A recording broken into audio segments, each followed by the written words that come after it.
Previous lecture में हम लोग यूनिट एंड डायमेंशन देखे थे। अब हम लोग देखते हैं एरर एंड मेजरमेंट। तो सबसे पहले हम एरर के बारे में बताएंगे, उसके बाद मेजरमेंट के बारे में बताएंगे। तो पहले एरर है क्या, इसको समझते हैं। एरर जैसे ट्रू वैल्यू और मेजर्ड वैल्यू है ना। जैसे एग्जांपल में मान लो कि ट्रू वैल्यू 2.54 सेंटीमीटर है और अगर इसको मेजर किए तो मिला हमें 2.523 इतना। तो इसमें डिफरेंस आ गया, ट्रू वैल्यू और मेजर्ड वैल्यू में डिफरेंस आ गया। ट्रू वैल्यू और मेजर्ड वैल्यू में जो डिफरेंस होता है उसी का नाम होता है एरर। तो एरर थोड़ा सा लिख लेते हैं हम लोग।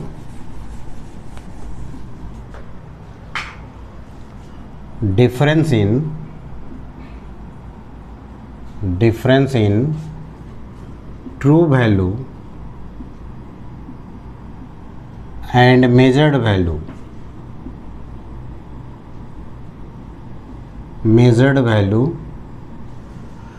difference in true value and measured value is known as error। Measured किया हुआ वैल्यू और ट्रू वैल्यू में जो डिफरेंस हो जाता है उसी का नाम होता है एरर। अब एरर जो है वह दो टाइप का होगा। एरर जो है वह दो टाइप का होगा। पहले systematic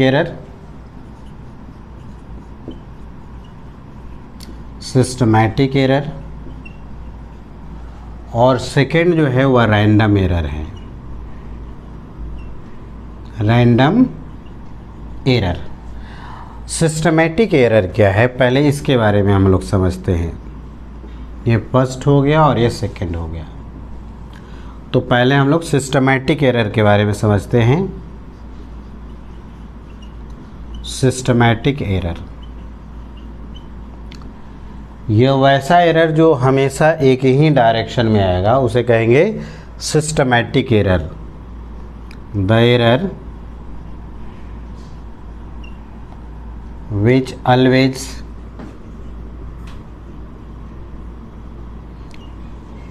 occur in a particular direction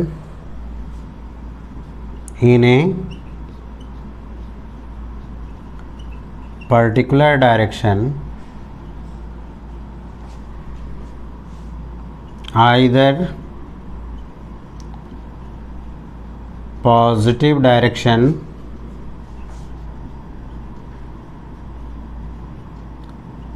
और नेगेटिव डायरेक्शन।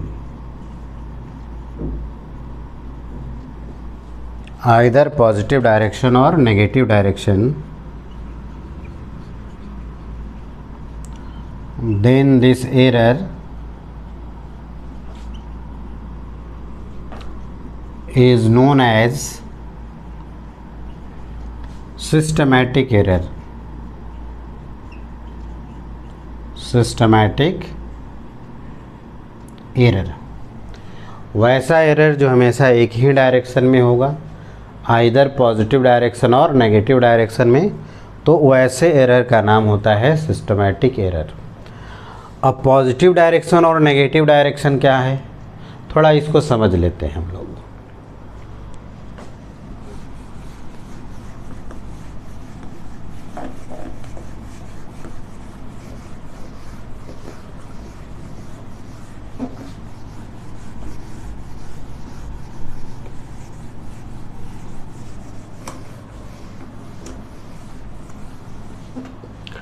चलिए, आइदर पॉजिटिव और नेगेटिव का मतलब क्या हो रहा है उसको समझते हैं हम लोग। जैसे मान लो एक स्केल है और यहाँ पर ये ज़ीरो मार्किंग किया हुआ है।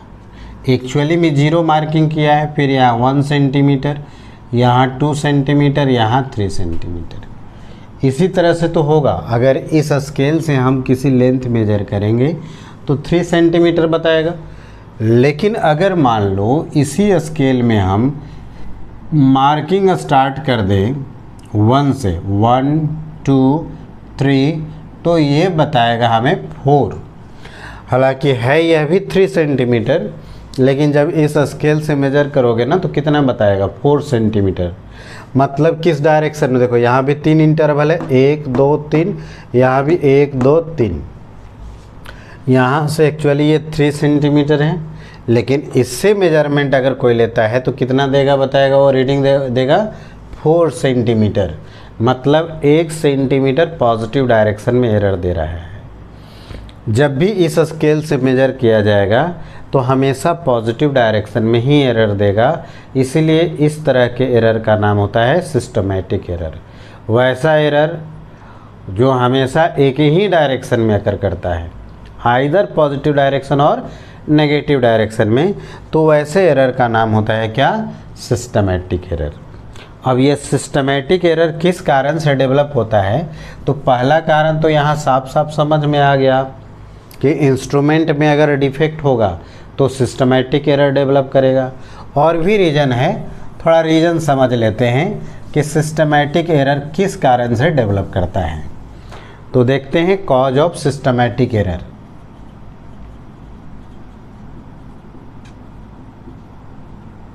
कॉज ऑफ सिस्टमैटिक एरर तो पहला तो देख लिए इंस्ट्रूमेंटल डिफेक्ट होने के कारण ये डेवलप करता है। तो पहला हो गया due to instrumental defect. Instrumental defect के कारण ये आ सकता है। दूसरा है imperfection in experimental technique.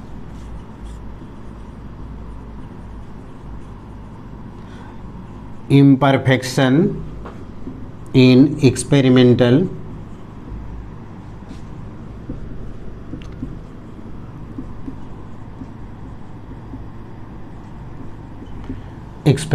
Technique. ठीक है, इम्परफेक्शन इन एक्सपेरिमेंटल टेक्निक, इसको समझते हैं। जैसे मान लो बुखार लगा हुआ है, बॉडी का टेम्परेचर मेज़र करना है, तो थर्मोमीटर को हम लोग टंग के नीचे भी रख कर के मेज़र करते हैं और आर्म पिट के नीचे भी रख कर के मेज़र करते हैं। एक्चुअल बॉडी का टेम्परेचर मिलेगा वह टंग के नीचे जब थर्मोमीटर को रखेंगे तब, है ना। यह प्रॉपर टेक्निक है बॉडी के टेम्परेचर मेज़र करने का। अगर कोई आर्म पिट के अंदर रख कर के मेज़र करता है तो बॉडी का टेम्परेचर हमेशा एक्चुअल टेम्परेचर से कम ही दिखाएगा। ठीक है, तो आर्म पिट के नीचे रख कर के टेम्परेचर मेजर करना बॉडी का, ये प्रॉपर टेक्निक नहीं है।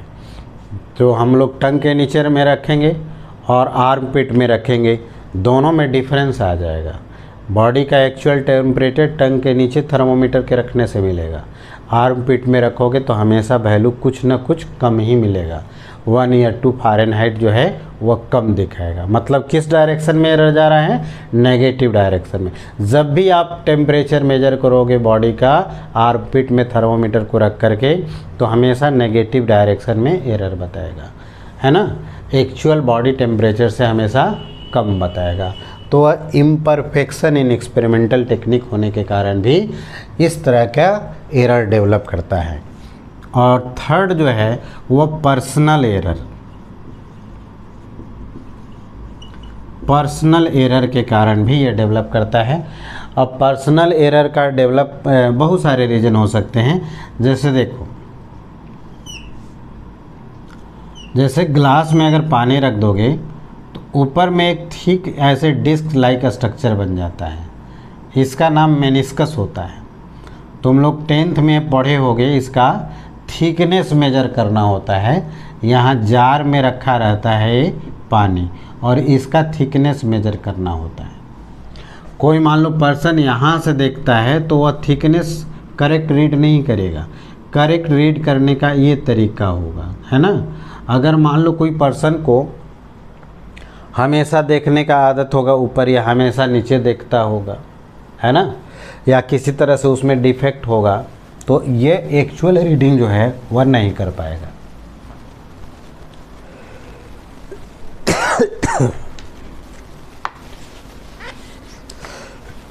लिख लीजिए यहाँ तक।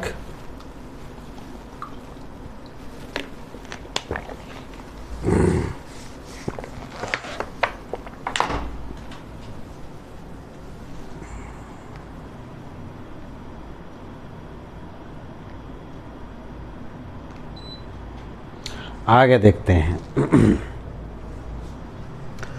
तो ये सिस्टमैटिक एरर हो गया। सिस्टमैटिक एरर का 3 कारण: instrumental defect, imperfection in experiment technique और पर्सनल एरर।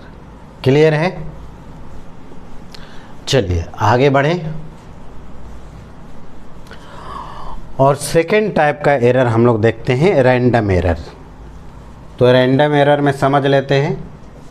सेकेंड है रैंडम एरर। रैंडम एरर, जब हम लैब में जाते हैं एक्सपेरिमेंट करने के लिए तो हमें यही एरर मिलता है। ऐसा नहीं होगा कि सिस्टमैटिक एरर मिलेगा। जनरली सिस्टमैटिक एरर नहीं मिलता है। लैब में जाओगे तो आपको मिलेगा रैंडम एरर, है ना। तो रैंडम नाम ही है रैंडम, मतलब इसका डायरेक्शन फिक्स्ड नहीं होता है। अभी मान लो एक बार रीडिंग लिए हैं तो पॉजिटिव में एरर आ जाएगा, दूसरे बार में हो सकता है नेगेटिव में आ जाए, या दूसरे बार हो सकता है पॉजिटिव में आ जाए। तो वैसा एरर जिसका डायरेक्शन फिक्स्ड नहीं होता है, वैसे एरर का नाम होता है रैंडम एरर। तो आप एक लाइन लिख लो, the error whose direction is not fixed is known as random error। Random error, जैसे हम लोग एक्सपेरिमेंट करने जाते हैं तो हमें इसी तरह का एरर मिलेगा, रैंडम एरर। जैसे मान लो पेंडुलम है, अब पेंडुलम का हमें टाइम पीरियड निकालना है ना। तो जैसे मान लो यहाँ से आप छोड़ दिए पेंडुलम को, एक ऑसिलेशन कंप्लीट करता है तो स्टॉप वॉच के हेल्प से हमें टाइम नोट करना होता है। मान लो ये 1 सेकेंड में ऐसे ऑसिलेशन पूरा कर लेता है। जब भी आप स्टॉप वॉच को स्टॉप करने जाओगे तो 1 सेकेंड आपको कभी भी रीडिंग नहीं मिलेगा। बाई चांस 100% एक्यूरेसी रहेगा तो कभी कभी होएगा कि 1 सेकेंड से ज़्यादा रीडिंग लिया जाएगा, या फिर कभी कभी 1 सेकेंड से कम ही रीडिंग आप नोट कर लोगे। तो कभी पॉजिटिव में एरर नोट कर लोगे, कभी नेगेटिव में एरर नोट कर लोगे। तो ऐसे एरर का नाम होगा क्या? Random error. तो रैंडम एरर में हम लोग कम से कम एरर कब कैसे करेंगे? तो जितने टाइम्स आप ऑब्जर्वेशन ज़्यादा लोगे उतने ही टाइम्स एरर जो है वह डिक्रीज कर जाएगा। मान लो कि 50 ऑब्जर्वेशन लिए तो उसमें अल्फ़ा एरर आया है, तो अगर 150 ऑब्जर्वेशन लेंगे मतलब कितना होगा? 3 टाइम्स हो गए, तो 3 टाइम्स एरर रह जाएगा। मतलब अल्फ़ा पहले एरर था, अब हो जाएगा अल्फ़ा बाई 3। तो रैंडम एरर में नंबर ऑफ ऑब्जर्वेशन ज़्यादा लेना होता है। जितना ज़्यादा नंबर ऑफ ऑब्जर्वेशन लेंगे उतना ही एरर डिक्रीज कर जाएगा रैंडम एरर में, है ना। तो इस बात को आप नोट करके याद रखोगे कि रैंडम एरर में जितने टाइम्स आप ऑब्जर्वेशन लेंगे उतने टाइम्स एरर डिक्रीज करके रह जाएगा। मान लो n टाइम्स ज़्यादा रीडिंग लेते हैं तो n टाइम्स डिक्रीज करके एरर रह जाएगा, है ना। तो इस बात को एक प्रॉब्लम में लिख देते हैं, और क्या या फिर ऐसे करके लिख लो, in random error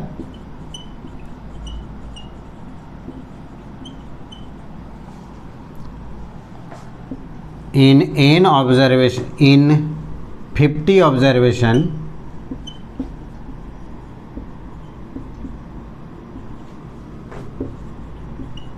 error is alpha, then in 150 observation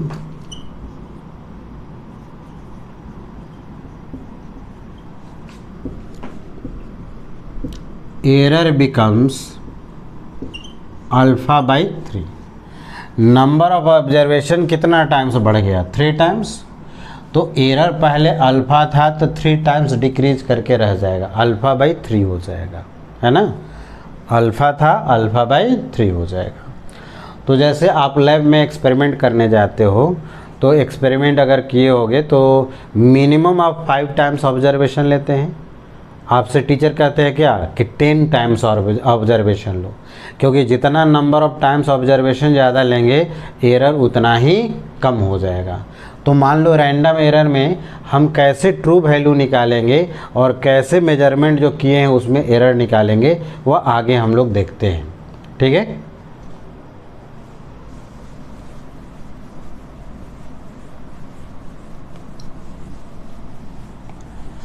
तो इसके लिए मान लेते हैं कि किसी पर्टिकुलर ऑब्जर्वेशन में n रीडिंग आप लिए हैं, कैसे हम ट्रू वैल्यू निकालेंगे और कैसे एरर निकालेंगे ये आपको समझाते हैं। इसके लिए हम एक एग्जांपल लेते हैं और वहीं से बढ़ते हैं। मान लो in a particular observation, in a particular experiment लिखो,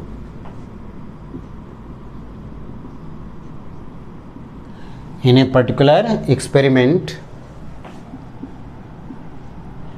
there are n reading are taken as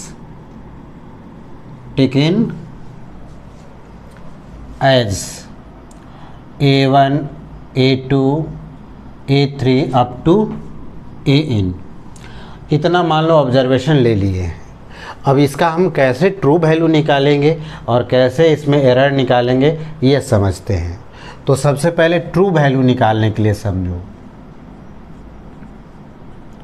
true value जो मिलेगा वह एग्जैक्टली ट्रू नहीं मिलेगा, इसे हम लोग मीन वैल्यू भी कहते हैं।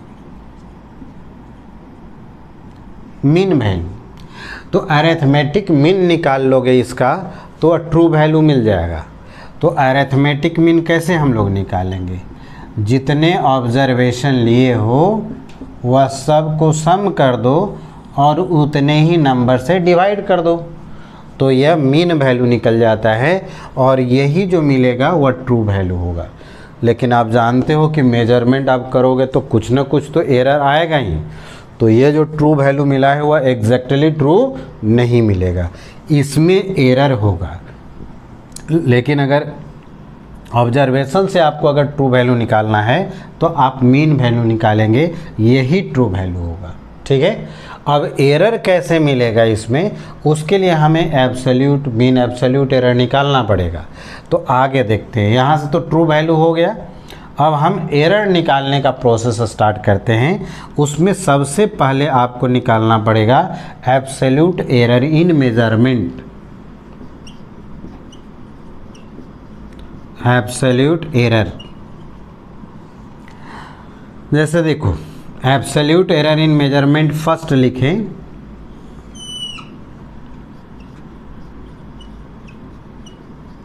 एब्सोल्यूट एरर इन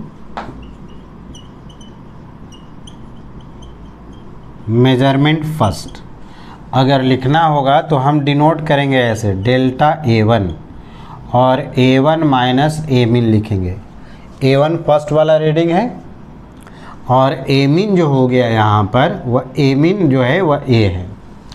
कुछ भी लिखो, A1 माइनस ए मीन लिखो या A माइनस A1 लिखो, कुछ भी लिखो, लेकिन इसको पॉजिटिव होना पड़ेगा एब्सोल्यूट एरर को। ठीक है, इसी तरह से हम absolute error in measurement second लिख सकते हैं।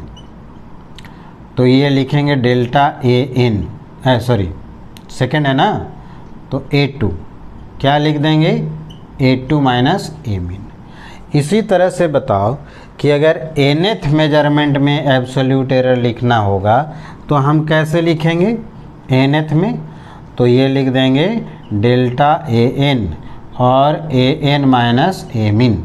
इसमें कुछ भी हो सकता है, A माइनस A1 या A1 माइनस A, कुछ भी लिखो, लेकिन ये पॉजिटिव आना चाहिए।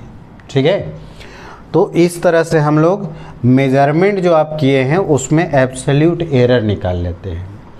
इसका मीन वैल्यू अगर निकालोगे ना तो वही आपको एरर मिलेगा, जिसे हम लोग मीन एब्सोल्यूट एरर के नाम से जानेंगे। तो नेक्स्ट स्टेप इसमें एरर निकालने में जो होगा वह मीन एब्सोल्यूट एरर निकालना पड़ेगा, यही आपका एरर हो जाएगा। इसमें एरर कहो या फिर बेहतर है कि इसको कहो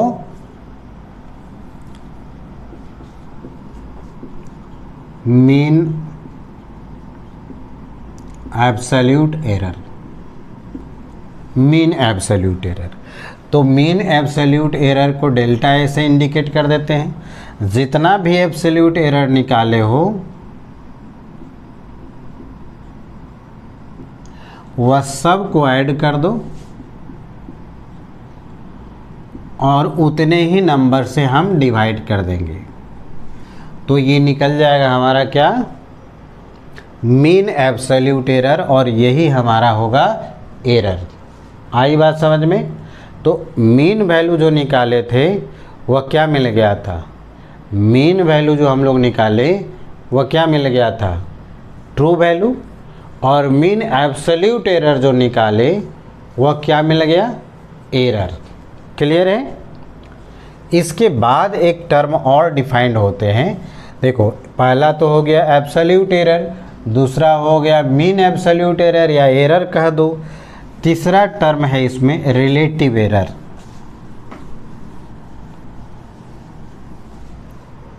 थर्ड टर्म है रिलेटिव एरर। तो यह error by true value, delta A तो एरर कर दिया और ये क्या कहे थे, true value. Delta A by A को कहते हैं रिलेटिव एरर। अगर इसी को अगर 100 से मल्टीप्लाई कर देंगे तो उसका नाम होगा परसेंटेज एरर। Percentage error. तो ये हो गया delta A by A into 100%। ठीक है, तो इस तरह से परसेंटेज एरर निकल गया। अब किसी भी मेजरमेंट आप करते हो तो एक्सप्रेस कैसे करोगे, ट्रू वैल्यू और उसमें जो एरर आया है उसको देंगे। तो आप लिख सकते हो यहाँ पर एनी मेजरमेंट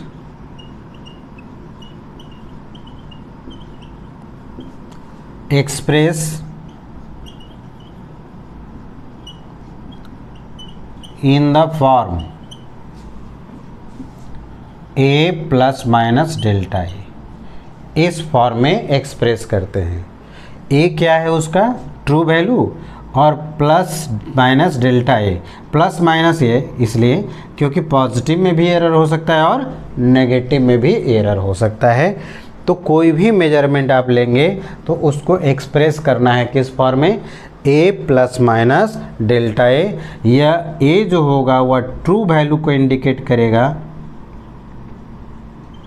और डेल्टा ए जो है वह एरर को इंडिकेट करेगा। क्लियर है? चलिए, तो इसमें हम एक प्रॉब्लम देख लेते हैं। मिटा दे।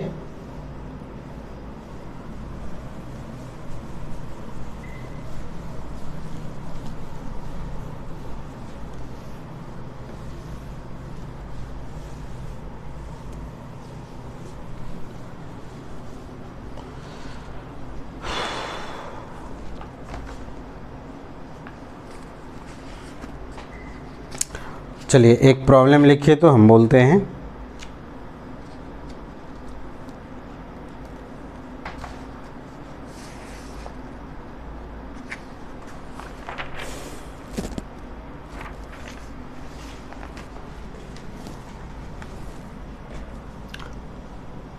क्वेश्चन लिख लो, length of rod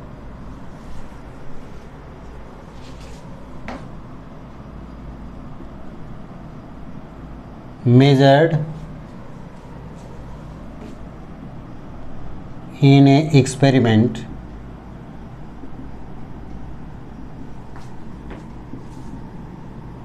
is given as, दिया हुआ है 2.48 मीटर, 2.46 मीटर, 2.49 मीटर, 2.49 मीटर और एक है 2.46 मीटर। 1 2 3 4 5 5 रीडिंग दिया हुआ है। आपसे कहता है फाइंड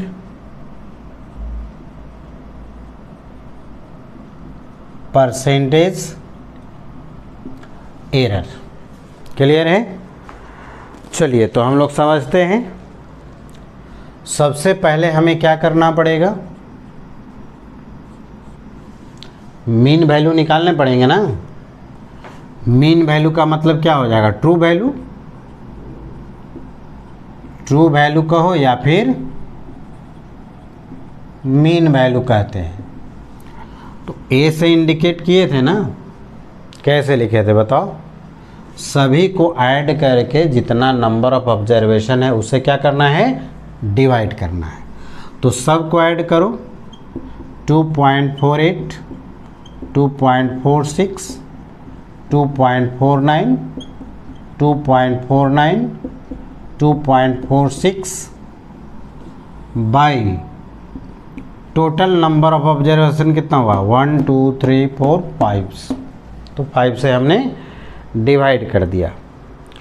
अब इसका कैलकुलेट करके बताओ कितना आएगा। इसका कैलकुलेट करके आ रहा है, ऐड करो ना, ऐड तो कर सकते हो, ऐड कर लो बढ़िया से, करो टाइम लेकर के करो। 12.38 बाई 5 इतना ही आया ना। चलो इसको डिवाइड करके बताओ कितना आ गया। डिवाइड करो, 2 हो जाएगा, 10, 2 और 3 कितना होगा 23, 4 से जाएगा ना, 4 से कितना हो जाएगा 20, और ये कितना आ गया 38, कितना होगा बताओ 2.4,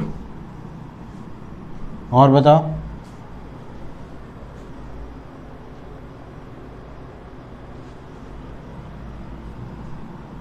कितना आया 2.476 हो गया ना। चलिए अब देखो हमें डेसिमल के बाद कितने डिजिट तक मेजरमेंट दिया हुआ है, 2 डिजिट तक, तो 2 डिजिट तक ही रखेंगे ना। मतलब इस 6 को क्या करना पड़ेगा, राउंडिंग करना पड़ेगा।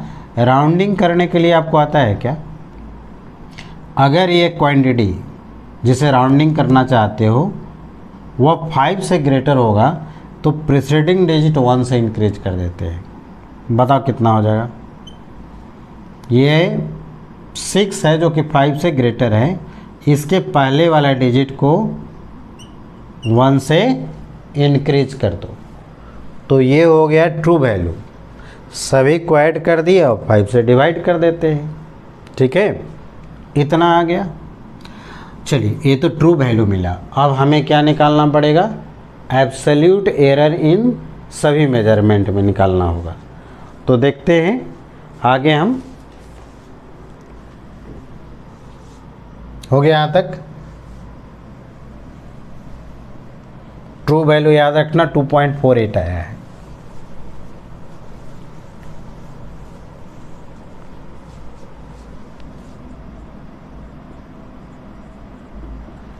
Absolute error in measurement first क्या होगा बताओ। क्या कहे थे, A1 माइनस ए मिन लिखो या A माइनस A1 लिखो, जो लिखना है लिखो, लेकिन आना चाहिए हमारा कैसा, पॉजिटिव वैल्यू मिलना चाहिए। कितना हो जाएगा, तो A1 यहाँ पर हो गया 2.48, ए मिन तो अभी निकाले हम लोग ना, कितना आ गया 0.00 ऐसे लिख दो। Absolute error in measurement second कर देते हैं, तो डेल्टा A2 जो होगा वह कितना हो जाएगा, A2 यहाँ पर हो गया 2.46 माइनस 2.48, बोलो कितना आ गया 0, और यहाँ से बताओ माइनस में आएगा ना, माइनस में, ये वैल्यू बड़ा है ना इसे, तो माइनस में आएगा, लेकिन हमें लिखना है प्लस में ही, ठीक है। Absolute error in measurement third, क्या लिखोगे बताओ? डेल्टा A3 लिख दे, थर्ड वाला रीडिंग यही है, 2.49 माइनस 2.48 हो जाएगा ना, माइनस करके बता कितना हुआ, 0.01। एब्सोल्यूट एरर इन मेजरमेंट 4 कितना लिखोगे? कितना होगा? 1 2 3 4, ये वाला है ना, 2.49 माइनस 2.48, सब्ट्रैक्ट करके इतना आ गया। चलो 4 में हो गया। अब एब्सोल्यूट एरर इन मेजरमेंट 5 अगर लिखेंगे तो डेल्टा A5 लिखेंगे ना ऐसे, तो 5 वाला का रीडिंग कितना है? मेजरमेंट 2.46 माइनस 2.48, सब्ट्रैक्ट करके बताओ, 0.02। माइनस आता लेकिन हम लिखेंगे क्या? प्लस। अब तो ये हो गया हमारा क्या? Absolute error. इसका मीन वैल्यू बता दो, मीन वैल्यू। तो चलो इसका मीन वैल्यू देखते हैं। मीन एब्सोल्यूट एरर जो लिखेंगे वही तो एरर हो जाएगा। करो।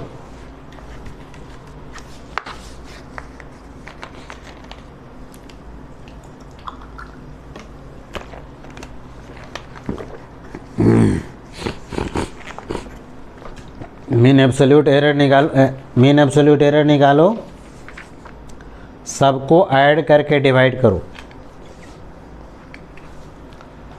तो हम ऊपर में लिख देते हैं, यही तो एरर होगा, या फिर इसको क्या लिखेंगे? Mean absolute error. तो डेल्टा ए लिख देना है, सभी को ऐड करो, और कितना रीडिंग है? 1 2 3 4 5, उससे डिवाइड करेंगे।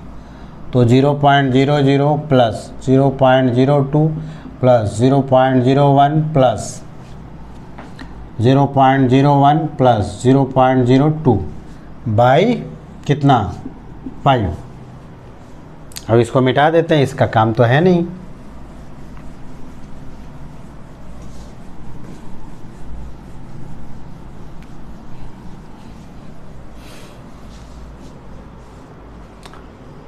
चलो तो यहाँ तक हो गया। ऐड करके देखो कितना मिल रहा है। 2 1 3 4 4 2 6, 0.06 बाई 5, ठीक है। इसको हम लोग डिवाइड कर लो, कितना हो जाएगा? 0.01, और कुछ होगा? 2 भी होगा ना। लेकिन देखो डेसिमल के बाद 2 डिजिट तक मेजर किया गया था, तो डेसिमल के बाद 2 ही डिजिट तक रखेंगे, तो इसे हमें राउंडिंग करना पड़ेगा।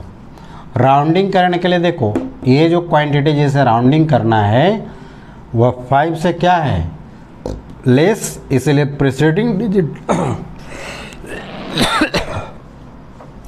प्रीसीडिंग डिजिट जो होगा 1 चेंज रह जाएगा। हो गया? तो यही मिला एरर। ये क्या मिल गया? एरर। ट्रू वैल्यू कितना मिला था? ट्रू वैल्यू कितना मिला था? 2.48 ना। अब परसेंटेज एरर लिख दो। परसेंटेज एरर कैसे लिखते हैं? Error by true value into 100। Error का वैल्यू कितना मिला है? 0.01, 0.01 बाई 2.48 इंटू 100। बोलो कितना होगा? डेसिमल हट जाएगा ना, तो ये 100 बाई 248। थोड़ा डिवाइड करके देखो, थोड़ा हम भी डिवाइड कर देते हैं कैलकुलेटर से, आप लोग ऐसे ही डायरेक्टली डिवाइड करके देखो कितना आया। 0.5 40 आया क्या? 0.40%। क्लियर है ना? चलिए, तो यही था। सबसे पहले करना क्या है कि जितना रीडिंग दिया रहेगा उसका मीन वैल्यू निकालना है, वह ट्रू वैल्यू मिल जाएगा। कैसे निकालेंगे? जो रीडिंग दिया है सबको ऐड कर देना, उतने नंबर से डिवाइड कर देना है, वह ट्रू वैल्यू मिल गया। इसके बाद जितने भी रीडिंग है उसमें एब्सोल्यूट एरर निकाल लेना है। ठीक है, आई बात समझ में? और उसके बाद मीन वैल्यू निकाल लेना है, वह हो जाएगा क्या? एरर। और अगर परसेंटेज एरर लिखना है तो आप तो जानते ही हो, error by true value into 100 कर देते हैं, निकल गया। ठीक है, चलिए आज इतना ही। देखेंगे नेक्स्ट क्लास में इसका अलजेब्रिक ऑपरेशन, है ना। इस टाइप का क्वेश्चन पूछता है, बहुत रेयर पूछता है। आप इसमें कुछ है नहीं, ऐड करना है, डिवाइड करना है। इसमें इतना ही याद रखना है कि डेसिमल के बाद जितने डिजिट तक मेजरमेंट रहेगा ना, आप रिजल्ट में भी उतना ही लिखना। इसके अलावा इसमें कुछ नहीं है। क्लियर है? नेक्स्ट क्लास में देखेंगे अलजेब्रिक ऑपरेशन ऑफ एरर। आज इतना ही रहने देते हैं।